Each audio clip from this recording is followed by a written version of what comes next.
రాష్ట్రంలో MLA quota మండలి పదవుల కోసం పోటీ పెరుగుతోంది.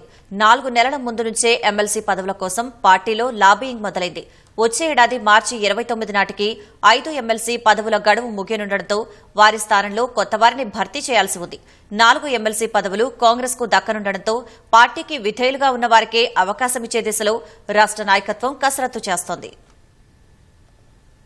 రాష్ట్రంలో బీఆర్ఎస్ కు చెందిన సత్యవతి రాథోడ్, మహమూద్ అలీ, శేరి సుభాష్ రెడ్డి, యగ్గె మల్లేష్, ఎంఐఎంకు చెందిన మీర్జా రియాజ్ ఉల్ హుస్సేన్ల పదవీకాలం వచ్చే మార్చి 29తో ముగియనుంది. మరోవైపు 2 ఉపాధ్యాయ, గ్రాడ్యుయేషన్ ఎమ్మెల్సీ పదవులు ఖాళీ కానున్నాయి. అయితే ఆ 3 పోటీ చేసి గెలవాల్సి ఉంటుంది. ఎమ్మెల్యే కోటా కింద మాత్రమే నామినేటెడ్ ఎమ్మెల్సీల ఎంపిక జరుగుతుంది. అసెంబ్లీలో బలాబలాల దృష్ట్యా కాంగ్రెస్ కి 4, బీఆర్ఎస్ కి 1 దక్కుతుందని పార్టీ వర్గాలు చెబుతున్నాయి. ఆ ఎమ్మెల్సీల భర్తీపై రాష్ట్ర కాంగ్రెస్ నాయకత్వం ప్రత్యేక దృష్టి సారించింది.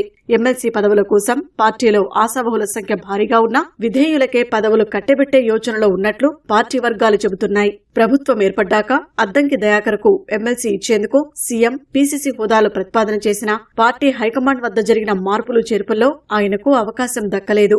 మార్చిలో ఖాళీ అయ్యే పదవుల్లో ఆయనకి అవకాశం లభిస్తుందని పీసీసీ వర్గాలు చెబుతున్నాయి. మైనారిటీల్లో 5-6 పోటీ పడుతున్నా సీఎంకు అత్యంత సన్నిహితుడైన ఫయూం ఖురేషీకి ఇచ్చే యోచనలో ఉన్నట్లు పార్టీ వర్గాలు అంచనా వేస్తున్నాయి. రెడ్డి సామాజిక వర్గానికి 1 ఎమ్మెల్సీ ఇచ్చే అవకాశం ఉంది. మేడ్చల్ మల్కాజ్గిరి జిల్లా అధ్యక్షుడు హరివర్ధన్ రెడ్డి అసెంబ్లీ ఎన్నికల టికెట్ల వేళ టికెట్ కోల్పోయి బీసీ సామాజిక వర్గానికి టికెట్ ఇచ్చి గెలుపు కోసం కృషి చేశారు. ఎమ్మెల్యే కోటా ఎమ్మెల్సీగా అవకాశం ఇవ్వాలని కోరుతున్నారు. హుస్నాబాద్ నుంచి టికెట్ ఆశించి భంగపాటు గురైన ప్రవీణ్ రెడ్డి ఆ తర్వాత ఎంపీగా టికెట్ పొందలేకపోయారు.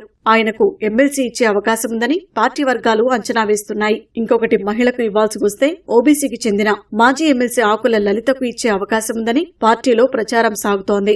గోషామహల్ నుంచి పోటీ చేసి ఓటమి పాలైన ముదిరాజ్ సామాజిక వర్గానికి చెందిన మహిళా కాంగ్రెస్ అధ్యక్షురాలు సునీతారావు ఎమ్మెల్సీ పదవి ఆశిస్తున్నారు. కానీ ఆమె ఓడిపోయిన జాబితాలో ఉండటంతో ఎమ్మెల్సీ పదవి దక్కే అవకాశం లేదని పార్టీ వర్గాలు చెబుతున్నాయి.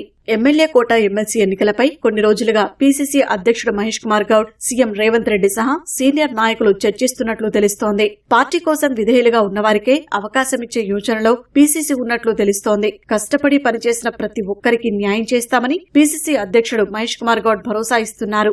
గ్రాడ్యుయేషన్ కోటా కింద ఎంపికైన జీవన్ రెడ్డి వరంగల్, ఖమ్మం, నల్గొండ జిల్లాల ఉపాధ్యాయ కోటా కింద ఎంపికైన అలుగుబెల్లి నర్సిరెడ్డి, కుర్రా రఘుమొత్తమరెడ్డి పదవీ విరమణ చేయాల్సి ఉంది. ఆ పదవుల భర్తీపై మేదక్, కరీంనగర్, నిజామాబాద్, ఆదిలాబాద్ జిల్లాల ఎమ్మెల్యేలు, డీసీసీ అధ్యక్షులతో నేడు పీసీసీ అధ్యక్షుడు మహేష్ కుమార్ గౌడ్ సమావేశం కానున్నారు.